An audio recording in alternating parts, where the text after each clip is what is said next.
Well, let's go ahead and get started. Hello, everybody. My name is ALEC COOLEY, and I am a senior advisor here with Busch Systems, and I'll be your host and a moderator for today's program. As you can see here, that the title of our program is finding the perfect outdoor bin, waste specs and features to look for when you're searching for recycling and waste bins. For any of you who have participated on some of our past webinars, you're familiar with kind of our basic format. Oftentimes we'll have case study presenters. A lot of what we focus on with these programs is more on the recycling best practices. How do you get people to actually participate? How do you design your infrastructure? Looking at some of those operational aspects as well. And one of the things we wanted to do today was take a different tact and focus more on kind of the nuts and bolts of the actual infrastructure. And as sort of an inspiration and logic behind this program, I go back on some of my experience when I first started out in the recycling industry. In college, I used to actually be out there doing collection runs, picking up bins around our campus. And my experience was that there were some bins that were fantastic to work with and other ones that I would just, you got really frustrated really fast because they just didn't function very well. Bags would get caught as you're trying to pull them out. Some of them had a real ergonomic issues. They were a real problem. There are a lot of different sort of granular nuts and bolts aspects to bins that you don't necessarily see when you're just looking at a sales catalog or if you're looking at a website, and yet they can have a big impact on your operation and how it functions over time. And so the idea behind this program is to talk about what some of those things are that you maybe are not you're not thinking about if you're a procurement officer or you're not somebody who's on the ground. What are some of those things that really make a difference? So for today's program, I am pleased to be joined by three of my colleagues here at Busch Systems. We have John LAJNER, who is the head of our research and development, product development.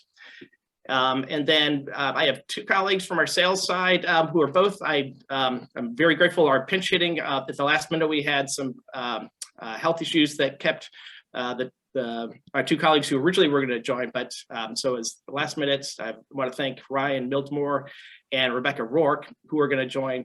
And collectively, we're going to talk through, just have an informal conversation talking through what are some of these specs, what are some of these features, things that from all of our collective experience, we've seen either working in the field or what we hear from customers. And so we're just going to have a conversation and talk through those. At the very end of this program, we're going to shift gears. For the most part, we're going to be talking in more general terms, not necessarily about our own Busch System products. We want to talk about just in general what are some of the things you want to think about. But then at the very end, I'm going to hand it over to Ryan and Rebecca, who are going to go through more just a traditional sales product demonstration, and they can answer any specific questions that you might have about what we have available at the end. But we'll make a shift to that at the end, and I'll hand it off to them. With that, what we're gonna loosely divide up the different topics into these two different groupings. Try and focus first on what are some of the features on a bin, some of the specs that are that more have to do with just the operational side of how they actually function. What are some of the things you want to be looking for? And then we'll shift and we'll talk a little bit more about some of the features and aspects that have more to do with how they hold up. How do you have bins that will simply last over time, given the different situations that they can find themselves in. And as I said, we'll do a product demonstration at the very end. The other thing I want to say is that this is really meant to be a two-way conversation to the extent we can. I know with webinars, it can be a little frustrating without that ability to really interact, but we have a great deal of knowledge amongst ourselves here as a formal panelist, but we know that a lot of this comes down just to yourselves, what you have experienced on the ground. Those of you who have actually worked in the operational side or lessons learned that you've picked up over the years, what's some of the advice, things that you would share with your colleagues? So we really want to encourage you to use the chat function throughout the program. As we're hitting some of these topics, type in your own experience. Here's what you picked up along the way, or if we say something you actually kind of disagree with, Great, toss it in there. Let's make this as conversational and share as much of this, sort of crowdsource some of this knowledge as best that we can. And as well, with the Zoom function, there are two distinct areas, and I do want to the best we can, try and channelize anything that you submit. So if you just have comments, your own experience you want to share, put that specifically into the chat section. If there are questions that you would like any of us to actually address and read out loud and respond to, put those into the Q&A series. That'll make it a little easier for us to organize and address those. As we're going through, if I'm able to take questions in the moment on a topic that we're still actively focused on, I'll do that. But otherwise, we may save up some of these questions and pause periodically to address those before we move on. So, so please take advantage of the ability to share your thoughts, and we'll go from there. So with that, let's go ahead and just jump in, and I'm going to start just by setting up this first one, which is one of the frequently asked questions that I know that we get and that a lot of you think about, which is just how big a bin do you need for your situation? There are different, obviously the different locations of where they're going and how they're going to be used, how many people are using them, what types of materials are being generated are all factors that have an influence on how large you want bins to be. But I guess I'll toss this out if anybody, any of our panelists has any immediate thoughts in terms of recommendations, advice you would give someone who's trying to figure out, do I want something that's going to be a 15-gallon? Do I want it to be a 30, a 50? Does anybody want to take a first shot at what you would advise someone on this? Yeah, I can jump in first. I'm Ryan, so I've been with Busch just under 5 years. I work mostly in the public sector with cities, municipalities, things like that. I find a lot of the time people don't realize that they have low capacity until their bins end up looking like the picture you see on the screen. Now, no two locations are kind of created equal. If you have a bin that's right at the front entrance of your facility, it's going to get a lot more use than a bin that's maybe around a side or back entrance. So you have to take that into account. I'd suggest usually starting out at around 32 gallons for an outdoor bin, potentially moving up from there. It'd be great if you could find a line that kind of has different capacity options that might have an XL, so you can kind of keep the same look and have different capacities in different areas as you're kind of determining what you need. Great. Yep. So recently I've had a lot of people request very large capacities, like over 50 gallons, which I think in one aspect you want to think about how heavy that's going to be for somebody unloading it. And whether it's a rigid liner or a bag, but that somebody's got to carry that out, and that could be very difficult to empty. And it also depends on how often it's going to be changed, and exactly on the location as well. Yeah, I think those are all good points, and the ergonomic one is an important one. I mean, obviously, you can save. Less frequent collection allows you to, you know, with larger bins, you can, in theory, not have to service them as frequently, but there's that trade-off of how heavy things get. I know.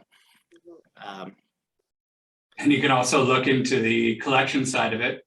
If you're only accepting trash, you could potentially add a recycling bin next to it. As you can see with that image, with the overfull garbages, a lot of the items you're seeing there could be recycled. So potentially you could double up on your capacity if you add a recycling bin next to it as well. Yeah. And another observation I would make is one of the calculations is obviously you're going to have the volume of material that's being generated in any one location is going to fluctuate over time. You have low seasons. You have high seasons, you have specific days, either there's a special event or, you know, if we're talking about a park, summertime weekend, you can have that a huge volume, you know, increase in usage. And so one question is, are you trying to set up your basic infrastructure that is available for the sort of the maximum volume capacity that you will need at any one time, or as a trade-off versus that might require a large footprint? And take up more space than you really want to? Can you get by with smaller bins that that could get the majority of what's being generated on a typical day.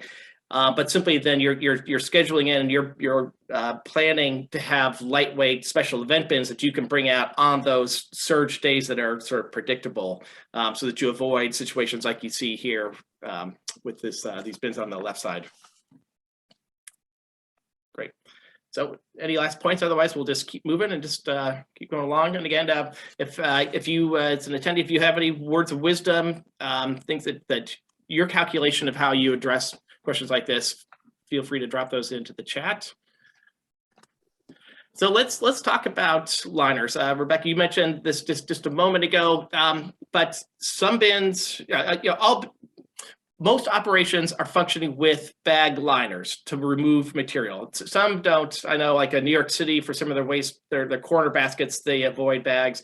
But for the most part, most operations assume that you're going to have a bag liner. The question is whether that is suspended from hooks or somehow within the bin, or if there is a rigid inner liner within the bin that you then drape the bag liner over.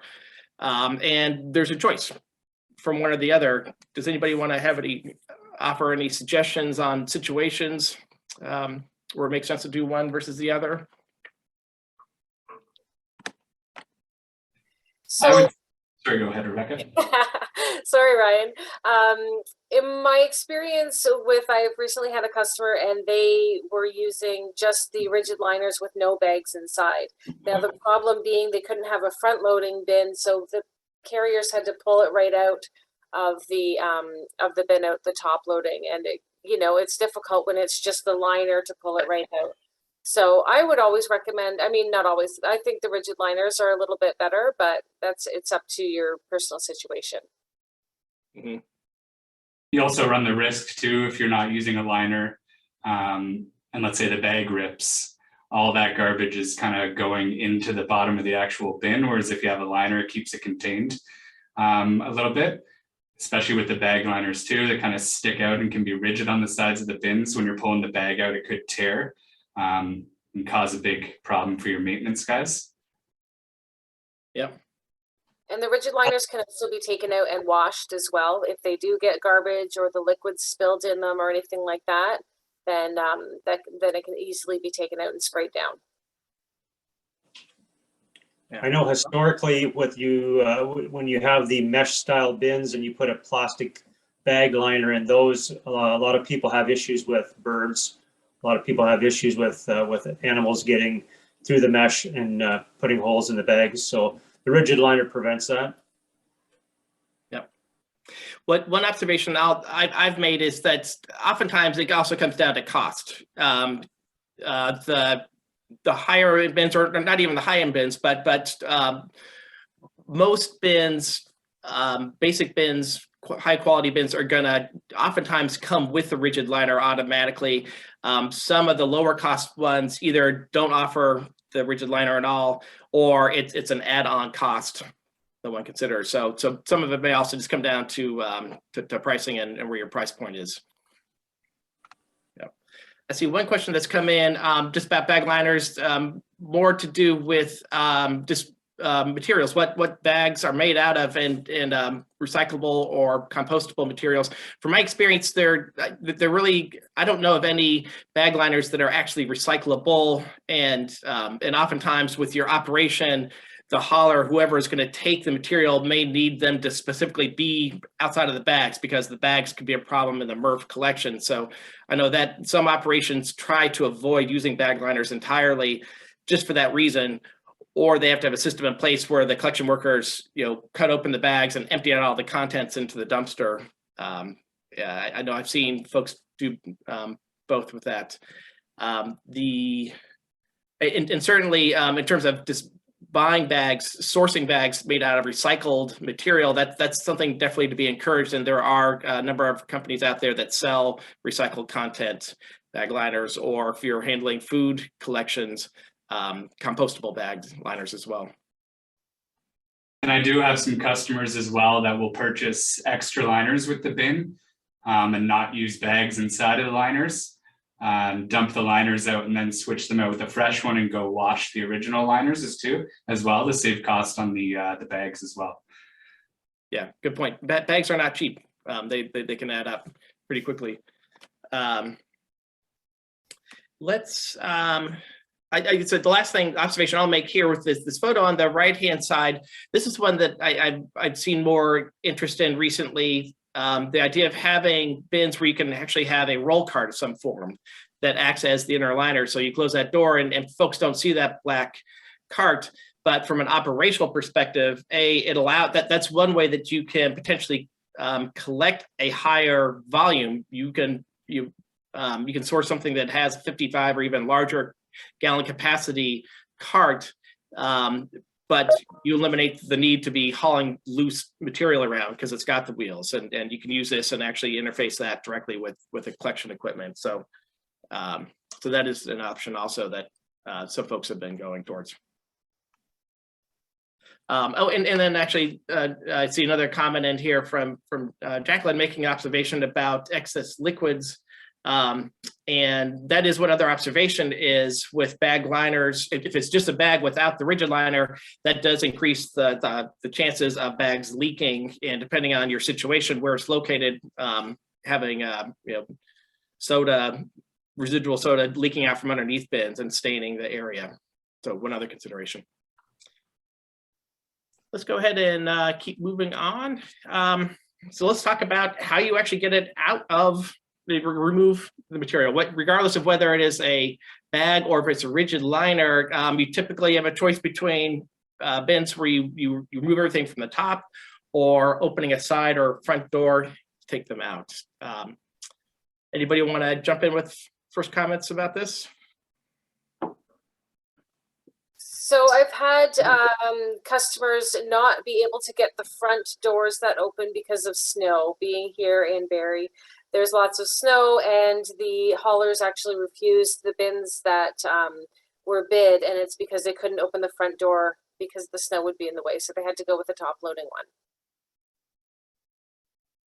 Yep, that makes sense. Mm-hmm. Yeah, you're definitely seeing, I think, more of a shift towards the side loading.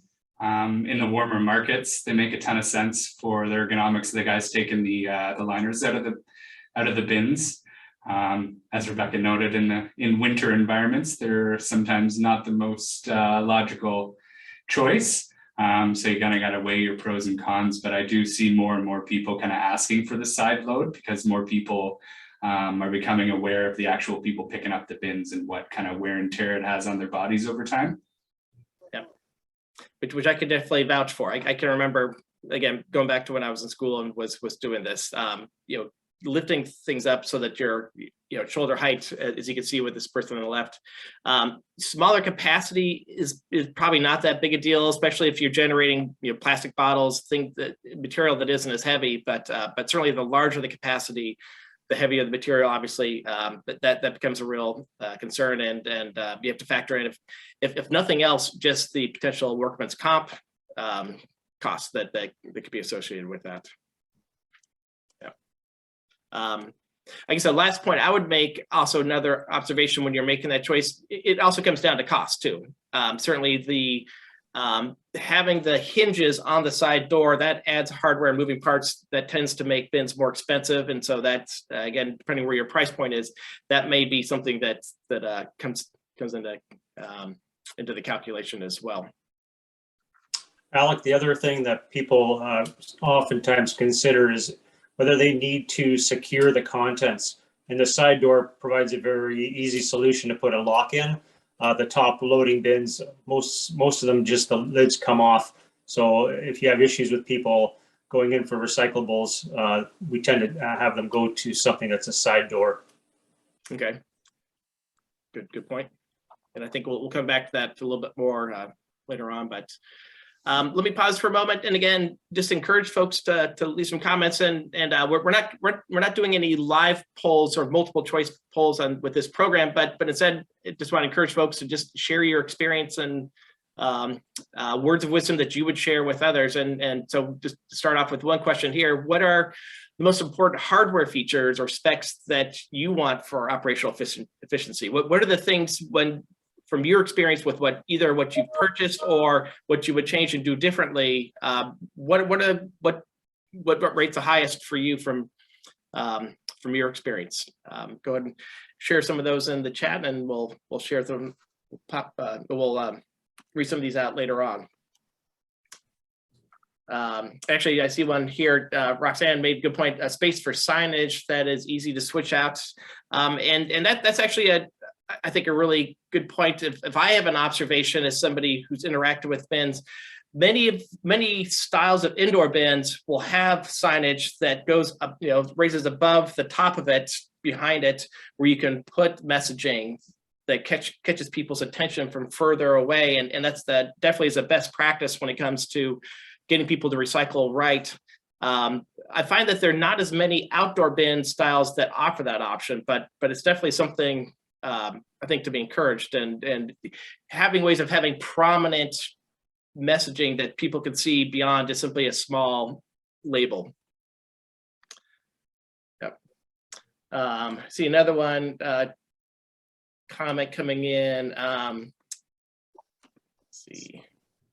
From Rebecca Barnwell, replacement hardware that can be purchased at a local hardware store. So that's a good question. Is when sourcing bins, there might be a question for when talking with Rebecca, Ryan, or other sales reps is understanding, are there parts that are more likely to need replacement, and how easy or difficult is it to just be able to just go down to the local hardware store and get replacement, or does it require having to purchase proprietary and go back for parts from the vendor, or are parts even available aftermarket, even from the vendor? Those would all be good questions that you would want to be asking.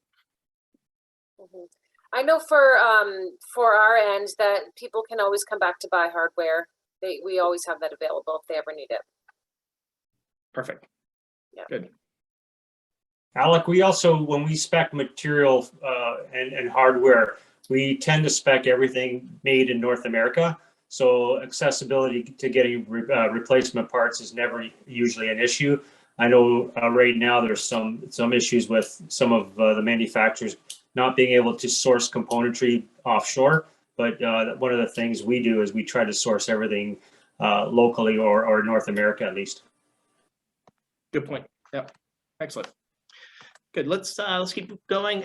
So we just talked about the top versus side as far as the back of the house, operational, emptying them out. But now let's talk more in terms of the user experience when people come up to bins. Is there an advantage or words of wisdom versus having openings that face upward or to the side? Does anybody want to jump in with a question or an observation here? I just find for signage and for catching people's eyes, something that has a side opening really forces people to look at the bin before they're putting something into the different streams. The other two bins that are top opening luckily do have labeling on them, but you do see a lot that outdoor bins that are top loading don't even have labels on them. And I think the general public wants to put things into the right stream, but if it's something they can't figure out easily, they tend to just drop it in the easiest bin possible. So I find you really have to concentrate on your signage and your wording if you do have a top opening style of bin.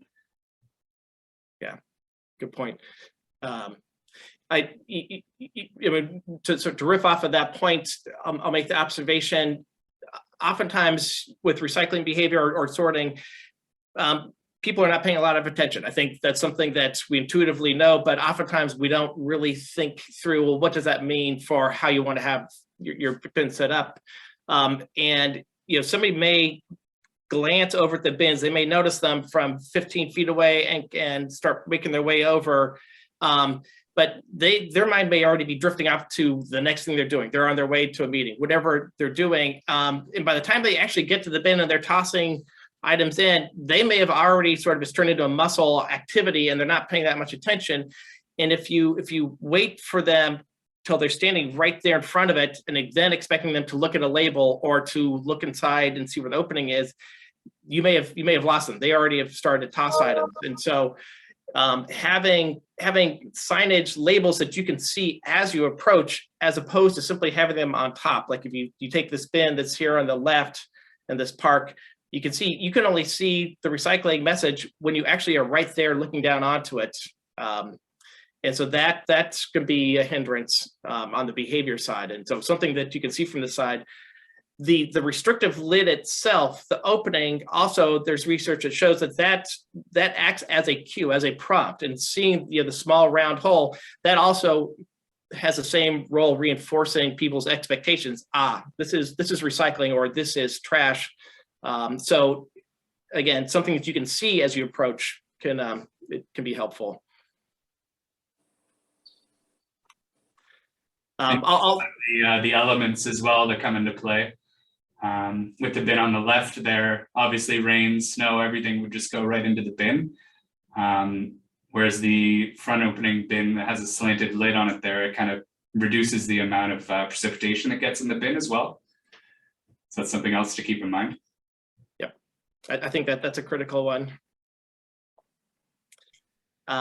Certainly the one in the middle, where you're having one option, if you're going to have something that's facing up, is having a canopy that at least covers it and keeps it from snow or rain from falling into the bin.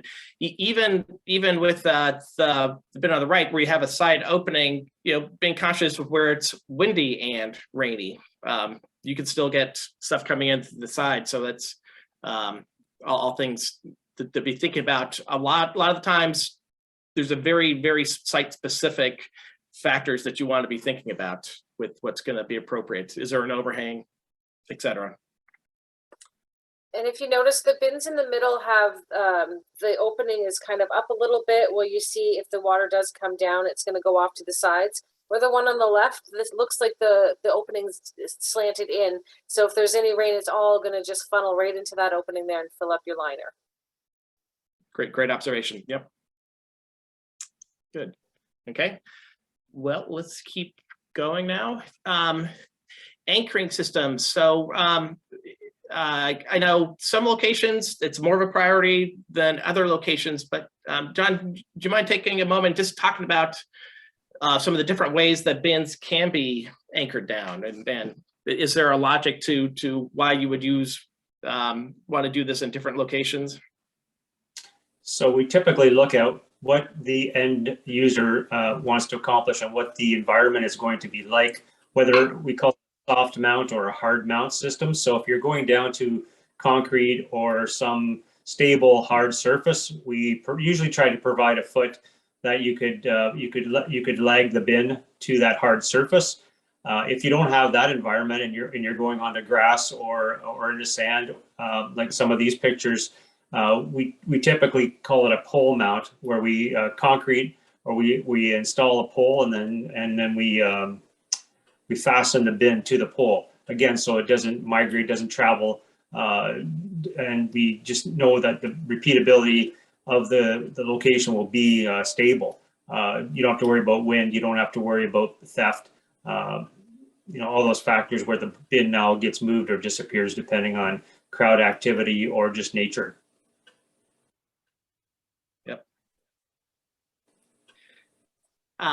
Other things I would keep in mind with this, certainly being conscious of the location and how permanent do you want things to be.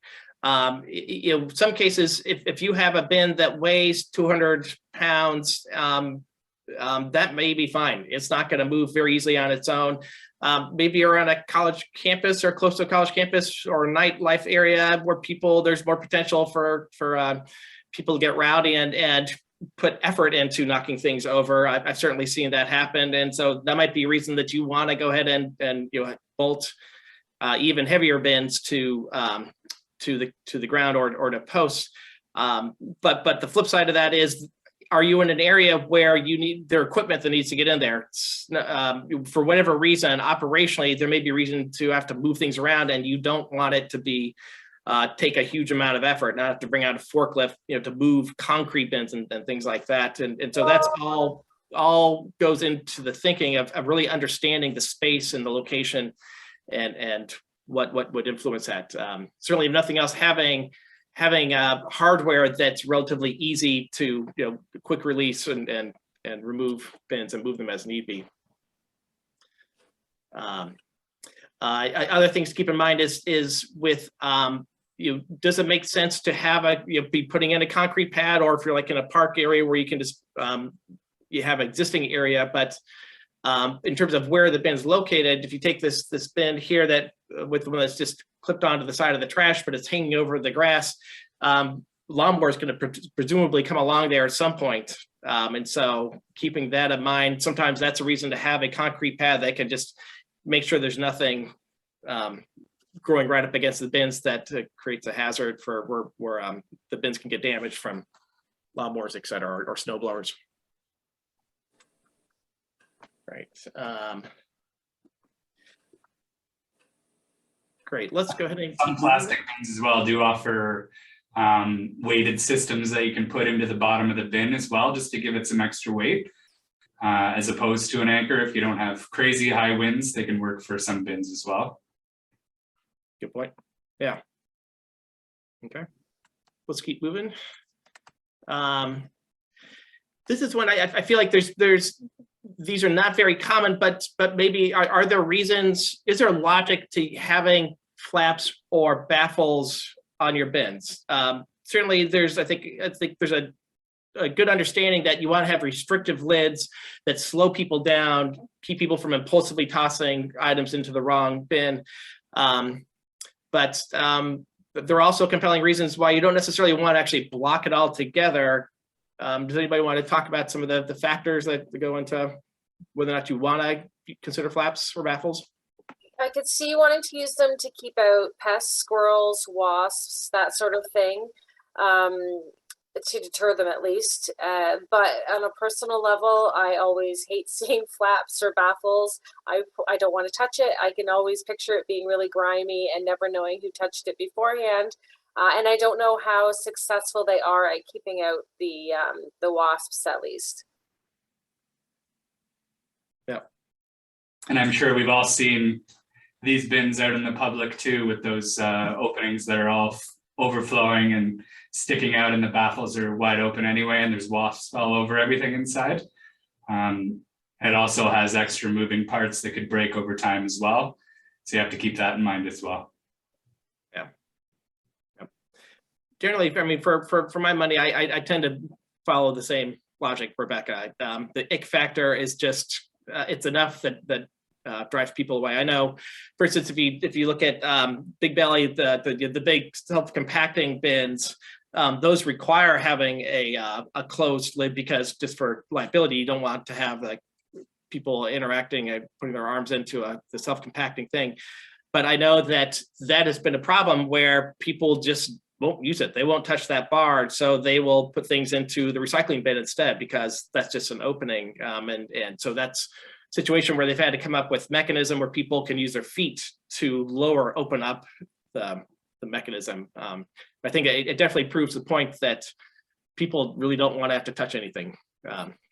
No, and sometimes those snap back really fast when you go to put your cup in or something, and it's like you get your hand halfway through and it almost takes it out of your hand. It snaps back so fast, and you really don't want to. Yeah, it's usually covered with disgusting things. Yeah, those are relatively clean ones we were looking at there. Yeah, they were. They must have just been clean before the picture was taken. The foot pedals are a great concept, but then that's another moving part. As a father of 8-year-old twins, I know if they were pressing a foot pedal on a garbage bin, they wouldn't be the most delicate pressing it down to open it. So those are just another thing that could break on the bin over time. So you have to keep that in mind as well. Yeah, yeah. This is one, John, you sort of introduced me to this. Certainly where you have cabinet style, where you have an inner liner, especially if the inner liner is low and there's a lot of space after you toss things in, they can fall to the side. They fall in between the bins, or they can fall into the wrong one. Do you want to talk a little bit about the logic behind these deflectors? Yeah, typically when you have, especially with front load bins, you have multiple streams that you're trying to divert, and always a key problem for anybody that's really having issues with their program is the fact that things become cross-contaminated. So a good bin, when designed, will have some sort of a system that prevents the cross-contamination between the streams, whether it's a solid wall or a divider that just doesn't allow the material to migrate from one stream to the other. Again, just if your program is trying to divert, whether it's organics or recycling from landfill, these are the challenges that usually come up. So there's a lot of different ways to channel the material and keep it from going, but these physical barriers are still the best. Yeah, great. I'll keep moving along.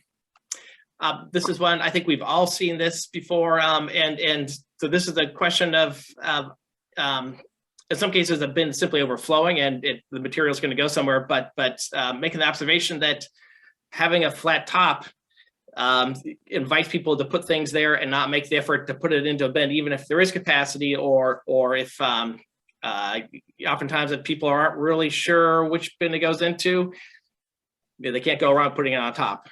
So I know a lot of operations try to avoid something where you can actually stack materials, waste items on top.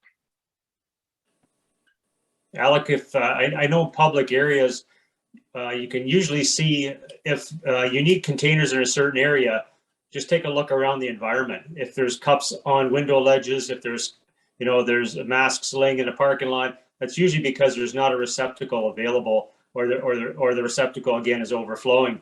So it's a good indicator if you're going through your site. Just look for those obvious signs if there's stuff being placed on those flat surfaces. And we typically, on front load bins, we always put a slope top on them just to prevent that behavior, because it is very easy just to walk by and place it on a flat surface. Yeah. And also too, if your bins are in an area where you hold events, sometimes a flat top will encourage people to get up on top of the bin so they can see over top of crowds. So you may want to go sloped on that side of things as well. Yeah. Good. Let me throw out another question for folks. What don't you like? Design flaws, things that you've purchased bins and you've discovered after the fact there's some annoying aspect or something that just does not, that you don't like.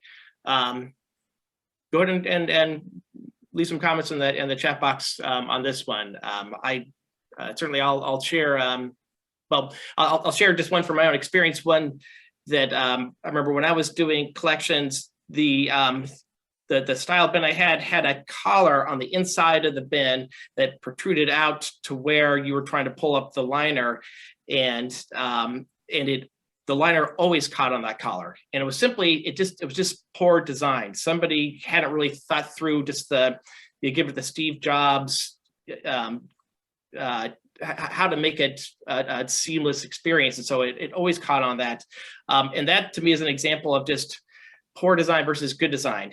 Somebody, you would want a bin where the collar, any lip on the inside, that's been thought through. How is the liner going to physically rub up against that or not, or slide past it?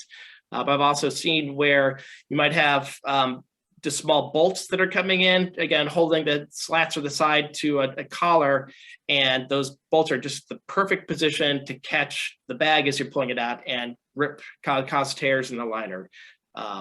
So things like that, which again, it's very difficult to get from a catalog where those things happen, but that might be an argument for where you want to get samples. If you're going to be investing, you're setting a new standard, you're going to be using these bins for years to come, and many facilities, you're going to be buying a lot of them. It makes sense to get a sample, or a sample from a couple different, and actually kick the tires on them for a period of time before you discover this after the fact and have 200 of these bins. Some of the other comments here, Alec, were locking doors that are difficult to open, or ultra thin bag liners. Yep.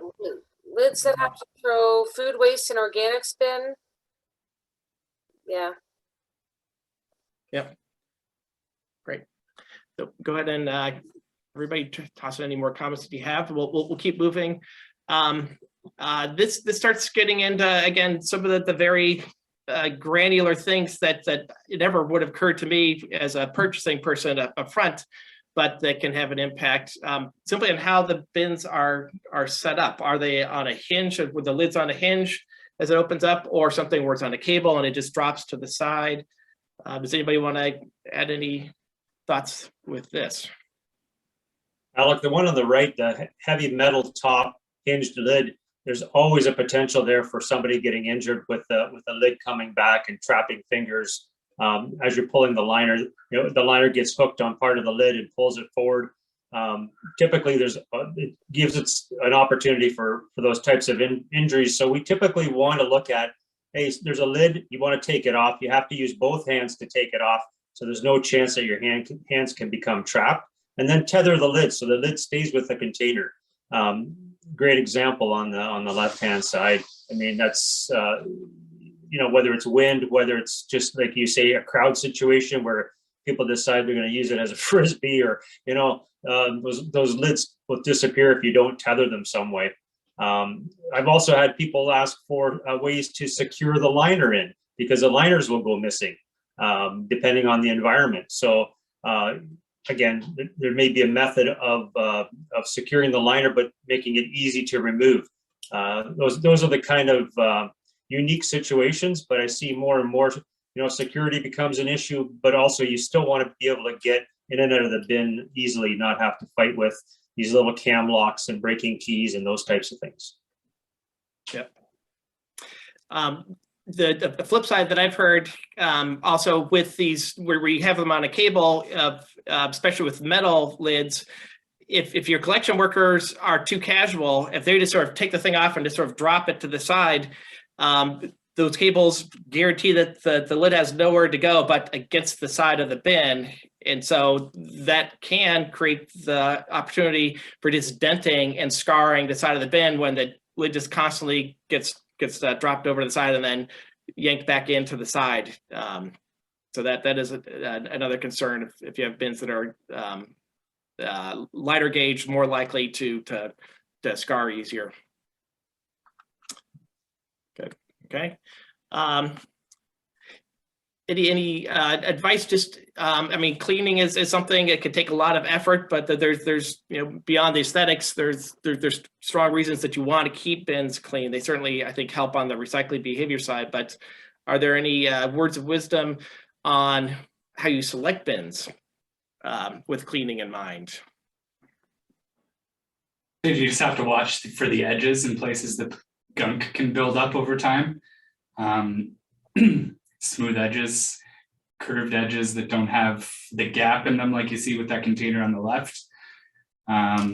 People don't really ever think about cleaning when they're purchasing bins, from my experience, but it's definitely a good thing to keep in mind, because a lot of people are putting these in nice areas, and your garbage containers are things that people are using and looking at on a daily basis. So it definitely affects the appearance of the area around it as well. Yep. I agree. Something with fewer lines, just simpler, less architectural features and nooks and crannies, all those things are going to collect and they're harder to clean versus just having smooth surfaces, fewer angles, etc. Other observation I would make is dark colored bins, like a black bin, is much less likely to show the grime than a light colored bin. So it's something that just the ability to hide grime for less frequent cleaning is another factor you might put into that. I know, Alec, with some people, they specify they want something that's like either plastic material, something that can just power wash. So at the end of an event, they can come by and they can just power wash and clean everything up rather quickly and not spend a lot of time, again, trying to get into those small spaces and get all that gunk out. So it's just a quick maintenance for them. Yeah, good. So let's sort of pivot from operational features and talk more about how do you actually, bins that are going to stand up to the situations that you put them in. And we'll start out with wind as a consideration. Anybody want to take a first stab at this one? Well, then you definitely want to get it anchored if you're in a very windy area. That's when you definitely want to think about the anchor and how light the bin is. Do we have some very light plastic bins that would likely blow away very easily in that situation? I've had one customer ask, you know, how much the bin weighs and if it's going to sustain a hurricane because that's the area that they lived in. They got an anchor kit. It worked. It was fine. All turned out. Yeah. Yep. I'll point out a couple of things. This one on the left is a photo I took actually close nearby where I live on a bridge, and this is a very windy spot. But you can see, if you look closer, you can see they've actually stuck a bungee cord across that to keep that lid from flying off. Having the canopy, that is something that catches the wind, will catch that. And I've actually seen that very lid in the roadway before, and you can tell it's been banged around before. So that's something to think in terms of, you know, a canopy. Is that something, is there an aspect of the bin that makes it easier to catch either the bin itself or the lid and pull that off, and making sure that there's a system to lock things down? This image on the right side isn't the best one. It was the best one I could find, but certainly bins that have slats with lots of space in between, or they're like a mesh wire, if there's not a rigid liner and it's just the bag, it's very easy for the wind to just suck the bag out and suck the contents. And we've certainly, I think, all seen where you have the contents of bins get pulled out in a heavy wind and they're blown around the streets. So considering the location and how resistant they are to the wind. And it's a whole sandblasting effect too. Metal bins are not going to stand up as well in those sandy, wind-swept areas. You know, maybe you consider then going with a heavy plastic bin that stands up better in those environments. Yep. Yeah, definitely. We'll come back to that in a second. Let's talk about the sun. I mean, there's both the potential for bins to, you know, just the bleach, the color, the aesthetic, but also certain materials are more susceptible in extreme heat. You know, the Southwest places where it can actually warp and have an impact. John, do you want to touch on I guess sort of the construction side of how it can warp? But typically, you know, all paints, all plastics become faded over time from UV. So knowing what kind of a UV package the plastic manufacturer puts in, or the paint supplier, if it's a powder coated bin, is pretty well critical. Those heat factors will affect the plastic. On plastic lumber, there's a stress that's put into the plastic during the manufacturing process. And once the heat activates that stress, and it's always in motion. So it starts out straight, or you know, over time, the effect of the heat in the sun will now warp the plastic, because most recycled lumber containers are made of components. So things that are screwed together or screwed to something. The bin on the right is a rotomolded bin. It's a one piece that comes out of a mold. Again, that plastic has a UV package in it. It'll hold its color as long as any painted surface, and also hold its shape and doesn't distort, because in that process, you're not adding all the stress that you would in the recycled lumber process. Yeah. Perfect. Good. I'm just going to keep moving just in the interest of time. So let's talk about the opposite, freezing conditions. We already talked a little bit about snow and the ability to block doors and all, but this is another one where the conditions, that the temperature can impact the actual construction. Do you want to again talk on this one, John? Yeah, again, if you're looking at bins that are made of components, manufactured, you know, put together, you have all the opportunities for rain or sand or debris to get into all those little crevices. If you're thermal cycling, like in the northern climate like we are, you know, you're going from 2 or 3 degrees in rain down to -10 or -20 in 24 hours, and the hydraulic action of that wet material in all those crevices and cracks, it's just forcing things apart, and you start to see the failures of all the assemblies whether it's doors or even the components that form the outer frame. So when the manufacturer is looking to produce a product like this, you have to be super sensitive. Hey, this thing has to be able to stand up in all these cold environments and also be thermally stable through the big shift from the cold to the hot and vice versa. So again, you have to be careful. There's a lot of competitors in that marketplace out there, but knowing how their manufacturing methods are and the way the bins are put together is kind of critical when you're sourcing things that are basically components that are screwed together. Yep. It determines whether your bin lasts for 2 or 3 years or if it can last 10 plus years. Yeah. And the salt too goes hand in hand with the freezing conditions too. If you're in a city that still uses salt on the roads, it's going to deteriorate a steel bin fairly quickly if it's not a high gauge. Yep.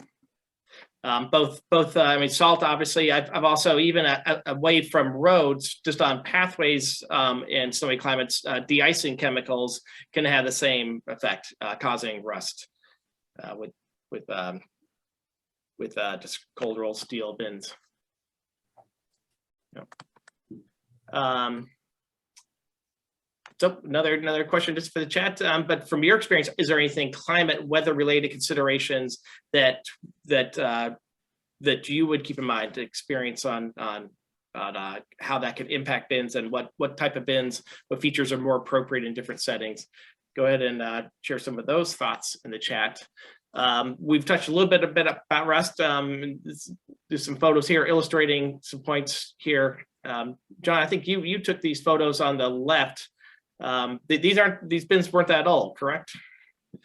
These were deployed in the last 2 years in a high traffic downtown area, and you can just see it comes back to the point of de-icing and salt, or just the bins being sprayed by cars going by with road salt moisture. You see how it starts to break down, and that's very representative of powder coating. Powder coating is a great material, the polyester paint they put on bins, but if it's very thinly applied, or once you break that skin on the powder coat, and it is just a skin that is over the cold rolled metal, your plastic or your rust starts to bleed underneath, and it will bloom. It'll continue to travel underneath the skin of the bin and break out like it did on the leg portion of this bin. Yep, I think that's a good point.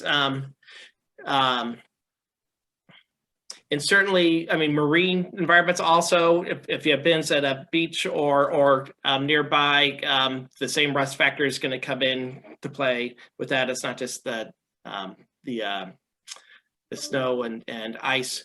And also, I think the observation's been made with powder coating bins. Are you putting bins in a location where they're highly susceptible to getting knocked into, where there's, all it takes is getting knocked a couple times by a shopping cart in a supermarket parking lot, and all it has to do is just crack the veneer, and then you can have that rust starting to spread. You may not even see it because it's hidden underneath the powder coating, but golf ranges are another one I've heard you want to watch out with powder coating being an issue. Good. Okay. And then you touched on this a little bit, John, but with specifically sand and dirt and the ability for things to get into moving parts. Could you expand on that a little bit more? It's always a challenge with hinging. Anytime you hinge a door, hinge a lid, you have the potential, therefore, getting grit or sand into those tight areas. And all of a sudden, you'll find that it's a lot more restrictive, making those hinges function. So there's options. We have a few of them here. A powder-coated hinge, a stainless hinge, a plastic hinge on an outdoor container, and then what we call a hidden hinge, which is a hinge that is inside the door and it's protected away from the environment. So again, knowing what the potential hazards are of your space, or where the deployment's going to be of the bin, and understanding that the plastic bin obviously has more clearance in the hinge, The sand won't be as big an issue there. Obviously, the powder coated one is very tight. As soon as you get some grains of sand in that hinge, that door is going to be restricted, or even salt, like you said, Alex. If you're down near the waterfront, you want to have that stainless hinge with a decent gapping in between. That's going to allow for, you know, the salt to build up a little bit and not change the functionality of the hinge. Or you need to go inside and put a stainless steel hinge inside the door, and that's totally protected from the environment. Simply having the material of the bin on the outer shell, making that appropriate for the conditions is one piece of it. But that's not the only thing that will rust potentially. So you think about things like the hardware as well. And yeah, great. We have just a couple minutes left, so let me just gonna keep skipping through some of these, some more. John, I'm going to toss another one at you. Decals. I know that, I mean, most bins come with a standard, something that off the shelf, they come with bins, but not all decals are the same. Not the material used is not the same. And are there going to be situations where either the vendor offers different quality, or maybe it's something aftermarket even you want to look at? But can you touch on that a little bit? We get lots of different requests depending on what the customer wants to achieve. If they want to go outside with signage, we can put a plexiglass in front of cardstock to protect it with a nice heavy UV protection in it, so you don't get the bleaching like you see in the bin on the left. You know, where you started out with really good signage, but that's a year into the program and you see how faded it becomes. Labels really work the same way. You can get very good quality vinyl labels that are printed that will stand up 3 to 5 years with no issues. Again, if they do start to curl or they do start to look like the one on the right, the vinyl labels are easily peeled off and replaced. We print lots of replacement labels for people, and typically it's 3 to 5 years. They want to freshen up the look of their bins. They can just peel those labels off without leaving residue, and then apply the new labels. Or if they change their program, it allows them the flexibility to easily change their program, switch out signage, switch out labels. So again, more adaptable to changes that happen within their own environment. Great, thanks. The other observation, this goes to a comment that was made earlier. Somebody put into the chat about cigarettes, and this bin on the right, you can see where somebody obviously people have been stumping out their cigarettes right there by the opening, and you don't see this as often, but definitely that's potential in certain locations to scar the opening and just permanently sort of disfigure it and make it look grimy. And that might be situation by situation. You might want to look at cigarette urns that can be attached to the side of it, something that will get people to use that and avoid using just stamping out onto the bin itself. How about locks? Ryan or Rebecca, either of you want to jump in and just talk about the wisdom? Does it make sense to use locks in certain situations? Does it not? I have this photo here showing just sort of an example of somebody scavenging, but it's an automatically slam dunk that you want to use locks. I think there's pros and cons to it. You do have a lock. No lock is going to be impenetrable if someone really wants to get into that bin. So you run the risk of people that are breaking the door in order to get the contents out. So that instead of having to clean up a little bit of a mess, you might have to replace the whole entire door of the unit. But in areas that do have a lot of people looking for cans and bottles because they get a return on them, it's something you could look into. It really depends on the situation and what type of environment you're in. But there's definitely two sides to the story, and no solution is right for everybody. I know, Ryan, we have lots of issues with keys. And that's one of the reasons we do offer the lock on the right with a substantial key that you don't have to worry that your service person is going to snap off. Again, it's a security feature that you can key all those bins the same. So if you have 30, 40, 50 bins in your outdoor landscape, you know your service person can have one key and access all of them. And again, it's not a key that you can easily lose. It's a substantial thing. So again, this is something that it won't work for everybody, but it's we find a lot of interest in this. Yeah, we definitely do get asked a lot for locks on containers. Down the road, sometimes the replacement doors can also be hard to install for people on site. So you have to take that into account too. If they do get broken, potentially it might not be the easiest thing for your maintenance guys to make it work how it used to. Yeah, I see a comment here from JC pointing out what a lot of people I've talked to have experienced of. In their case, they just made the decision not to use locks. The value of the cans or bottles that might be taken doesn't warrant the potential to have to repair bins or replace.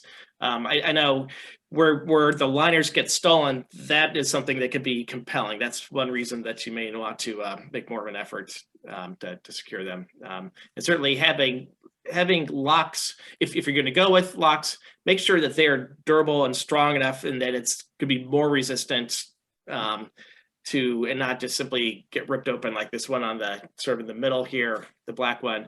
To me, that's not going to take a whole lot of effort to rip that off if somebody wants to apply themselves to it.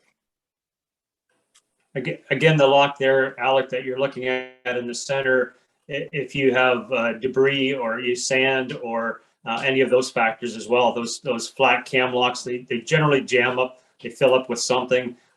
If you're looking for an outdoor container, the doors on the right both have some protection for the lock to keep snow and ice and water. There is a little bit of a deterrent there for the environment, not to ice up the locks. Great, good. We just have a couple more slides before we hand it over the product demo, but in general, this is, I guess, for rough settings, durability, and just not all locations are the same. You could have a college campus, a quad area that's a relatively secure area, and then you can have an urban downtown where bins are really exposed to all sorts of things that can damage them. And so certainly there are reasons why you want to have just a stronger, more durable, more of a bomb-proof kind of construction. Concrete certainly is one thing that obviously can help with that. John, do you want to talk a little bit about just sort of the different gauge steels? Are there, bins can look, both these metal bins can look just great from a distance, but one of these bins is probably better likely to hold up versus another, and a lot of that has come just this thickness of steel. Yeah, so you're right, Alec. You need to know what you're trying to spec out, because there's obviously manufacturers out there that will use a 22 gauge, which is very flexible, easy to dent. It's steel, but it behaves more like aluminum, so it damages very easily. Once you start going up in materials, so you're typically speccing 16 to 12 gauge in steel. Anything that's going to be out in a high traffic area, it's going to stand up to some knocks. It's going to keep its shape. If you want to repaint it, you can scrape the paint off and repaint it if you're trying to maintain bins. If you go with that thin gauge, you won't be happy. It's going to damage very easily. We call it the oil can effect, where you can almost put your thumb on the side and flex the material. That's not going to stand up.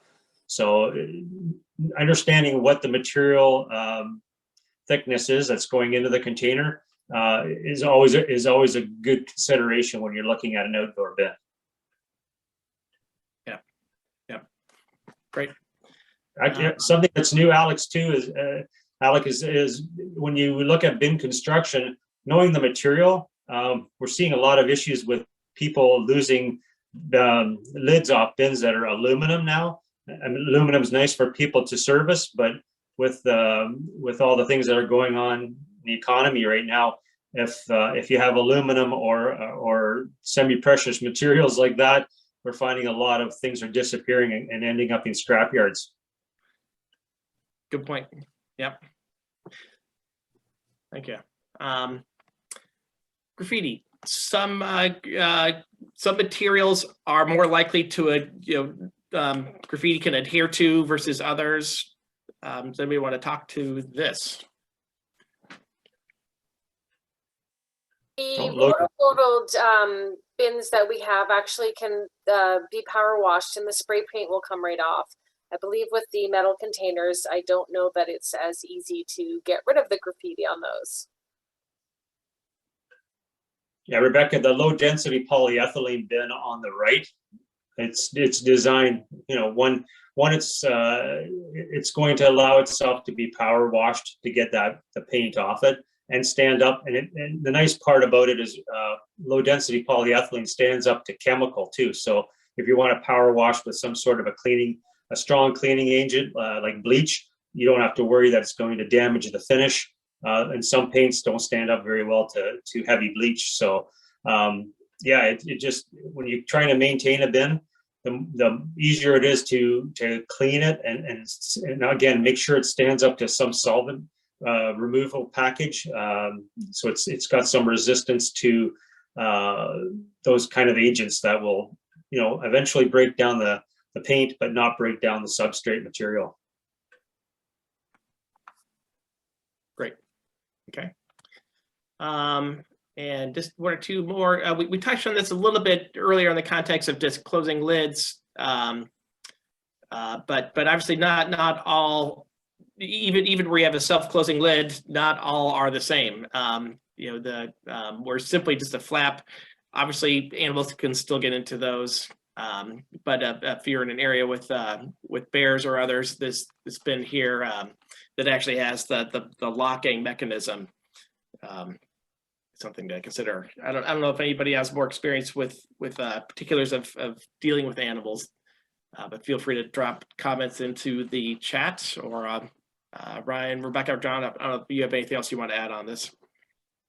I know that bear proof and pest proof are very different things. If you ever want to see entertaining videos, they actually test bins versus grizzly bears before they can get certified. So they lock a bear up with a bin and see if they could get into it.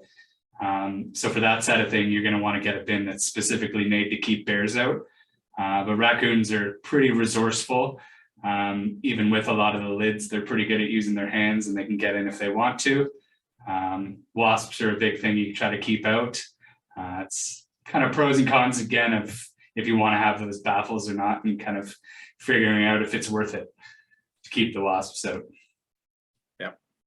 Ryan, the interesting part is where you see our friend on the left coming back out of the can. A lot of the lids that you can purchase that go on the drums, like the one on the right, they only travel one way. So it's great. The raccoon can go in, but he can't get out until your service person comes and pulls the lid off. So it's it doesn't usually end well. Nice surprise. Yeah. Great. And then we haven't talked too much about this, but certainly accessibility is an issue. Does anybody want to talk about what some of the things you might considerations for having bins be accessible? Height is a big issue. You don't want something that has an opening that's too high up. I know in our indoor bins, usually 30 inches is generally the max we go up to. Just to allow kids and people in wheelchairs, etc., to be able to use the bins without having to try and stretch and cause damage to themselves. Yep. Thank you, David. I saw the same remark. I also had somebody recently question about, you see the gentleman there's lifting it up. If somebody only had one arm, if it was like that, so those lift bins like that can make it very difficult as well.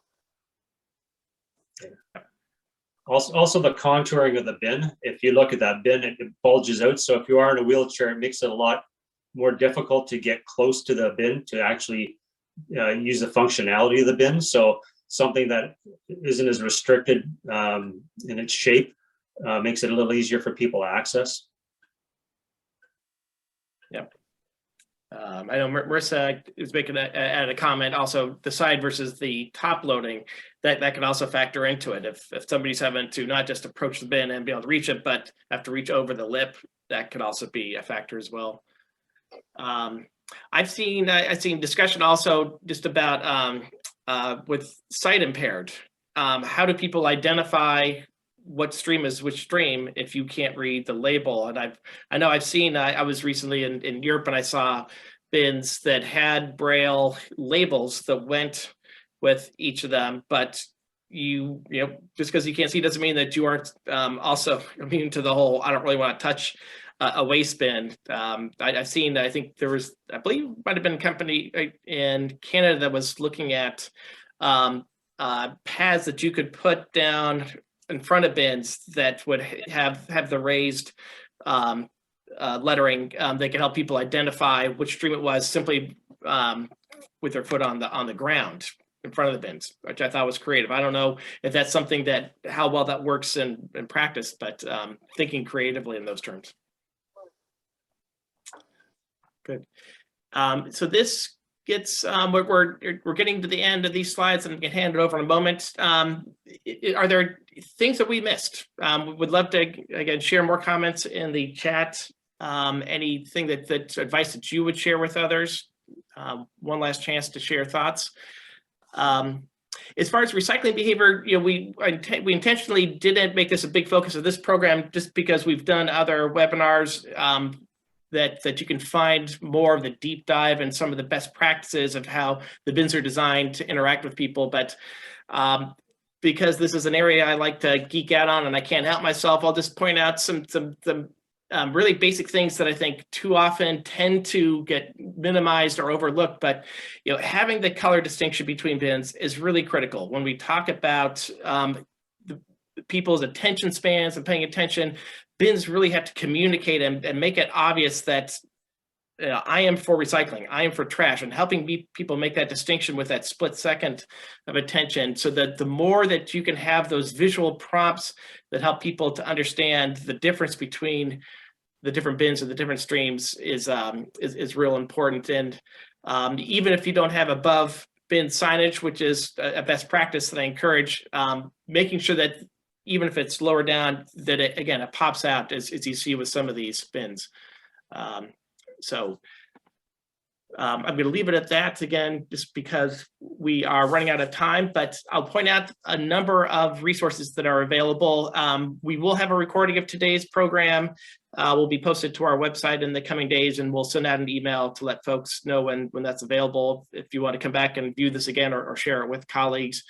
We've also done several previous webinars that specifically are really targeted towards outdoor settings. We did one last month about litter and recycling contamination, and we also did one last year. Both of these are archived, the slides and the recordings, with great case studies from the city of Seattle, Des Moines, West Vancouver, Baton Rouge, Austin, some great case studies learning about how they've adapted their programs, not just the bins, but operational aspects of how they run their programs. So you can find those recordings and slides on the website. I write a blog series talking about all these types of topics.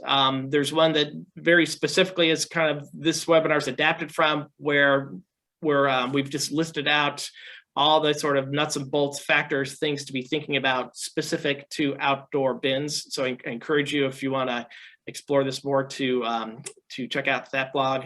All those you can find on our website at this buschsystems.com blog. So I encourage you to check that out. Alec, can I just jump in for 1 second? I just see lots of questions that came up about liners and whether they are 100% recycled or post-consumer. And yes, from a design side, we're always looking to make the rigid liners out of minimum post-industrial. Primarily, they're all post-consumer, so they're all curbside collection materials that are going back into the rigid liners. Yep, great. And I saw another question or just observation, something to think about. This, for bags, the size and dimensions of the bin determine the size of the bag liner that goes inside of that. And some bins are designed to use a standard size bags. Others will be more of an abnormal or more of a proprietary dimension bag, which can jack your prices up dramatically. If you have something that's using more standardized dimensions, you're more likely to find that from more distributors. So that's something, again, knowing upfront when you're buying the bin can have a long-term impact on your costs for the liners. Yeah. And for this standardized signing that I saw a few people speak about in the comments too, there is Recycle Across America that's trying to standardize things across the US. One of the main problems is that not all the processing centers are created equally. So not every municipality or city can collect the same items. And for them to all conform, it would also mean them having to update all their material and things like that as well. So it's a great thought, but there's a lot of moving parts involved in it. Yep. Good. We're going to go ahead and close out this part of the webinar. I'll just point out again, if you are working towards certification or other coursework that allows CEUs, they may or may not accept this program for credit, but feel free to reach out to my colleague Rebecca Rainey, and we can at least provide you with that certificate that just confirms, yes, you attended this program, and here's a description that you could share with different programs. So feel free to reach out to Rebecca at that address there. I want to again thank John and Ryan and Rebecca. And now John and I are going to turn off our cameras and we're going to fade into the background. And we're going to hand it over to Ryan and Rebecca to talk specifically about Busch System products and answer any questions that folks have with that.